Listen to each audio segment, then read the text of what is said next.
Good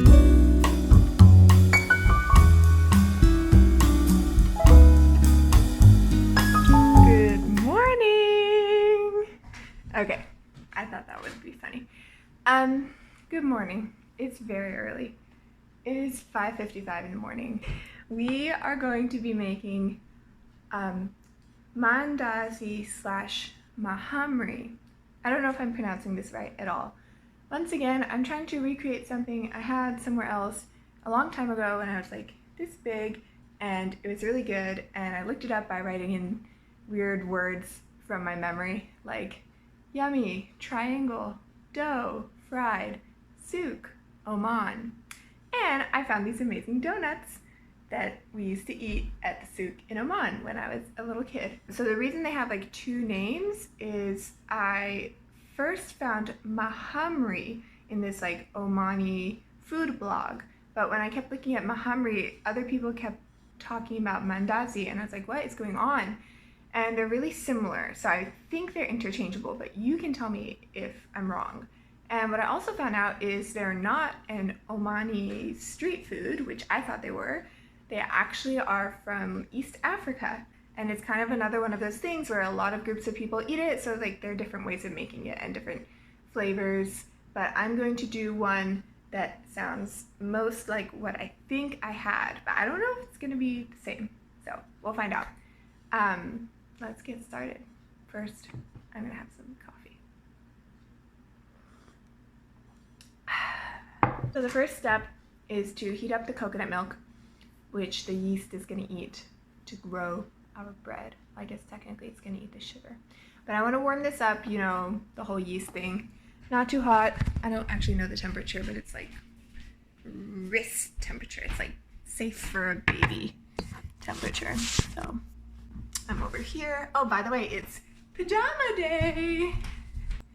Wow, it's like lumpy. It's beautiful. This can is dented. I wonder if that's why it's lumpy.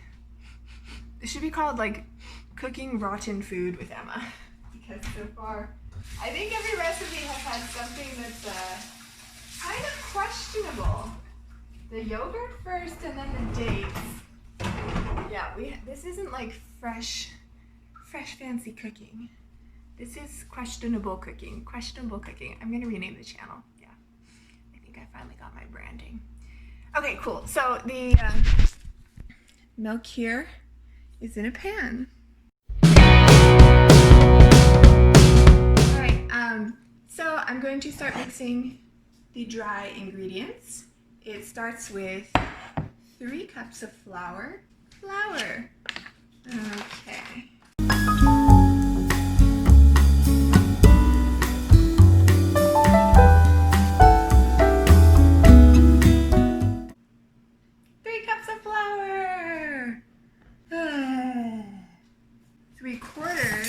Of a teaspoon of yeast.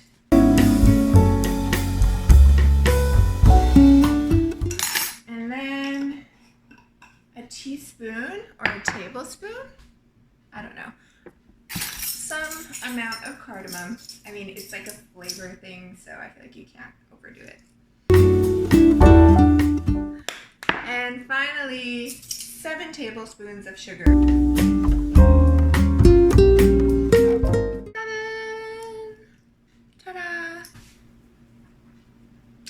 I need a whisk.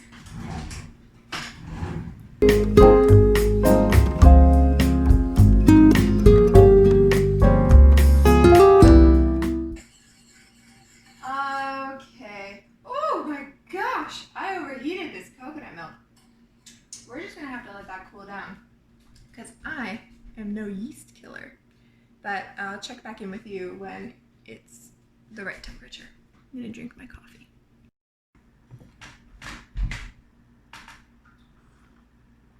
My goal in life, okay, this needs to end. I'm still waiting for the milk to cool down, but I thought I could go on a walk. There are so many birds out. Anyway, I wanted to tell you all about an amazing thing I found on the internet called 50 breakfasts from around the world. One of the most interesting ones I read was from Myanmar. Have any of you had a Myanmarese? Myanmarian? A Myanmar breakfast? Okay, listen to this. Mohinga, considered by many to be the national dish of Myanmar. Mohinga, I don't know if I'm saying it right, is a breakfast noodle soup made with river catfish, vermicelli noodles, banana tree stems, lemongrass, onions, garlic, ginger, fish paste, and fish sauce, and garnished with lime juice, cilantro, spring onions, dried chilies. This soup is all about balance of sweet, sour, salty, and spicy. What better way to shake the sleep from your eyes than a bowl full of flavor? Doesn't that sound good? I need to go there. Myanmar, let me in. No one's letting me in. No one wants me. Okay. All right. So I'm gonna add milk and try to get a firm, soft, but not sticky dough, and then knead it for 15 minutes. So first I'll just add some of this milk. Should I use this or use my hand? I don't know. Maybe I would use it.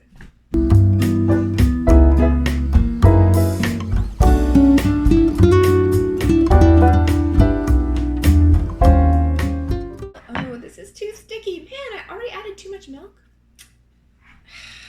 This is no moon sand. This is no moon sand. Would you call this sticky? Would you consider this sticky dough? I'm just not sure.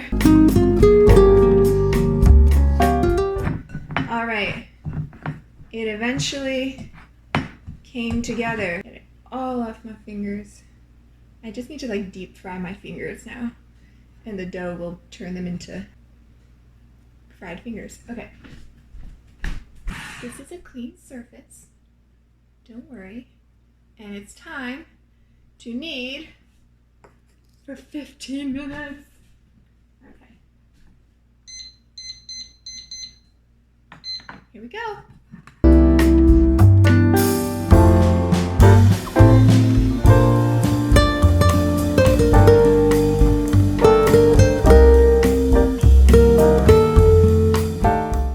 All right, everybody, 30 seconds left. I'm exhausted. My hair is in my face and I can't touch it, otherwise I'm gonna have dough in my hair, and I actually wash my hair, so I'm trying to keep it that way, keep it clean. I'm really excited because, well, this is gonna be kind of obvious, but the cardamom has made these little black dots, and that probably doesn't mean anything to you, but when I was little and I would eat these buns, I remember they had little black dots, and I would be like, those are those yummy things, but I didn't know what they were, but now I know they're cardamom. Woo! All right, okay, so it says you know when the dough's ready by slicing it and looking for air bubbles. So I'm gonna try to make a little ball here. By the way, it feels really good. It's like not too sticky and somewhat stretchy, I guess. I don't know. I don't know doughs and bread. I don't usually do this. Okay, and then slice into it.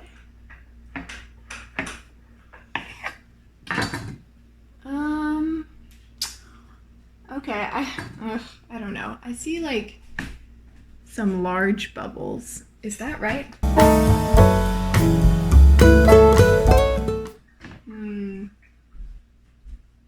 There are like some little bubbles. I think we're good. Okay, one of these is definitely bigger than the other. Should I fix that? No.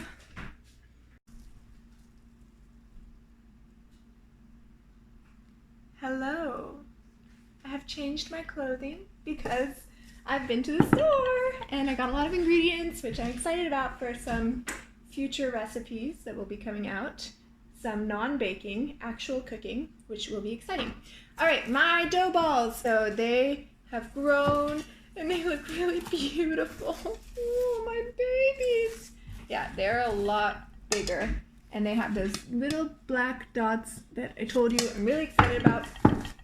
So the next step is divide the dough into two and shape into balls. No, that's what I did. When ready to use, place each ball on a floured... If the sale is made within 1,000 feet of a school, including Just wait a second, please. Okay, so it says, when ready to use, place each ball on a floured surface. Divide each ball in half, form each section into a smooth ball, roll it into a circle, 1/4 inch thick, and divide it into 4 sections. Cool. And then basically we put our sections, which are little flat triangles, onto this cookie sheet and let them grow for another hour, and then we're gonna deep fry them. Okay, start with the first ball. Oh boy, I probably should have oiled the bowl. It's sort of resisting. Oh no, it's stuck to the bowl. Ugh. I got most of it out. So, waste not, want not.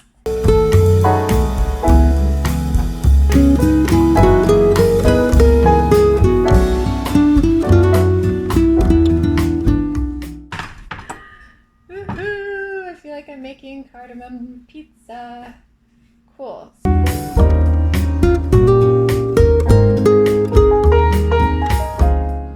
Okay, I'm gonna cut it into my triangles. Okay. So supposedly these little pizza slices are gonna grow. So I'm setting them on here, and I'm trying to give them a little bit of space in between. I don't really know how much they're gonna grow. I think they're just gonna like puff up a little.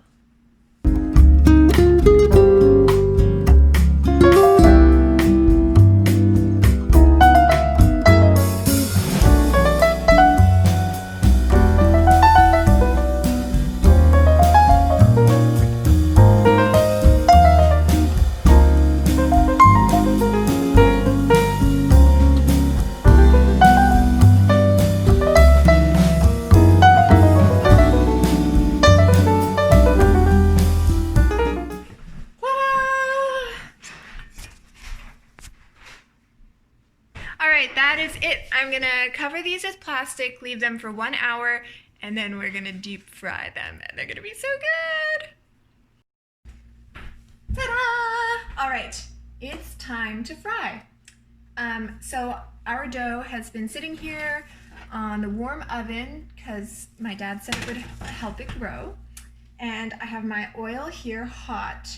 The recipe didn't say how much oil, what kind of pan. So I decided from the pictures, because there were pictures with the recipe, that a wide flat pan with not like a super deep layer of oil would be the way to go, because she fries them and flips them, so they're not like deep fried, but they are deep fried.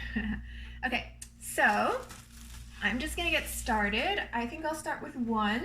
She didn't give any times for how long to fry, so I'm just gonna go by the color. They're supposed to be a deep golden brown, and she said the oil's ready when a wooden spoon bubbles, which is funny. I've never heard of that. I've heard of like throwing water or just like temping it, but oh yes, my spoon is bubbling. All right, first one. This is our fluffed up dough. Okay, I'm scared of oil. Okay. Okay. Yes, it's puffing up. Okay, she did say don't overcook. Oh yeah, that might, she said it would crack. I think it's gonna crack. Okay, that's what I'm worried about. I think, no. Okay, I was really worried it was gonna crack, so I flipped it. But, so, I'm wondering if my oil's too hot. This is definitely the tester. So, I'm pretty happy with the puffing, the appearance, but the final key is going to be the texture. So that really only fried for like 10 seconds. That was kind of surprising. I'm going to lower the temperature a little bit. I have it on 4. I'm putting it at like a 3. That might give you an idea. Ooh, okay, it got really dark on the other side. So that looks bad. Oh, I'm just getting some aromas, and it's smelling really good. Okay, so this obvious tester, oh boy. Oh, it really bubbles. Okay.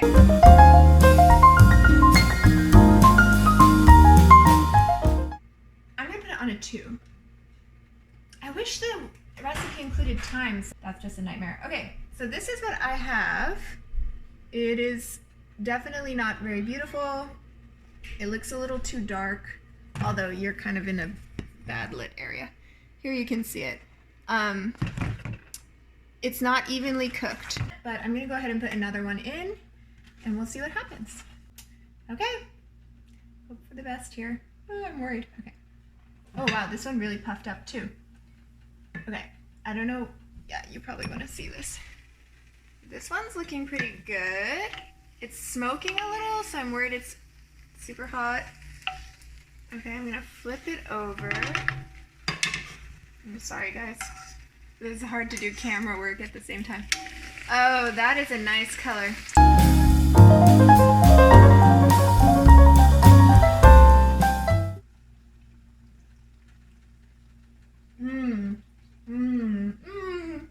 This is what I remember. Oh my goodness. It's just slightly sweet. It's a sweet bread, is what it is. It's not a donut. It's not sugary. It's not dessert, but it's such a yummy snack.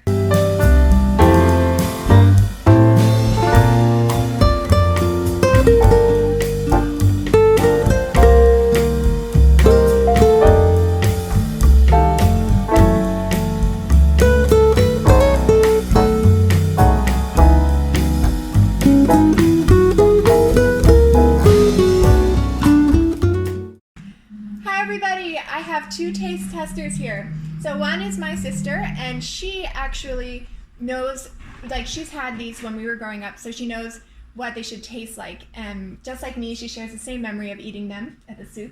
And then this is Anderson, and he has not had them, so he can just tell us if they're good or bad, not if they taste like what we remember. So I just wanted to tell you, these are the beautiful ones that I made with you. Gorgeous. But when I got to the last pan, I had trouble. So these are my ugly ones. They basically stuck to the pan. I don't know why. I had like 3 pans, so this pan full just got all messed up. But I've been eating them and they taste just as good. But you guys can eat the beautiful ones. And let's go ahead. Should we split one? Yeah. Split one. I ate like 2. See, this is really nice and sizable, so this is definitely good for sharing. Ooh, Okay. beautiful, beautiful. So what's this exactly made of? Oh, you know, I want to show this. Can you show the camera? All right, here we go. Oh. So this one's kind of hollow, but this one's more bready, and I think this is how they're supposed to be. So just FYI. Mm. All right, let's see. I think it's great, and it definitely makes me feel nostalgic, which is the key. Like beginning of It's the really good. I think it's amazing. Thank you. Mm-hmm. All right, if you like this, then subscribe to my videos. I have 8 subscribers right now, so Wow, I'm that's very good. new to all of this. I think I have to subscribe. So It's just for fun, but if you enjoy it, then keep watching. Tell me what you want to see, and I'm definitely gonna make a spicy noodle dish later this week. So Yay! keep an eye out for that one. Bye. Bye.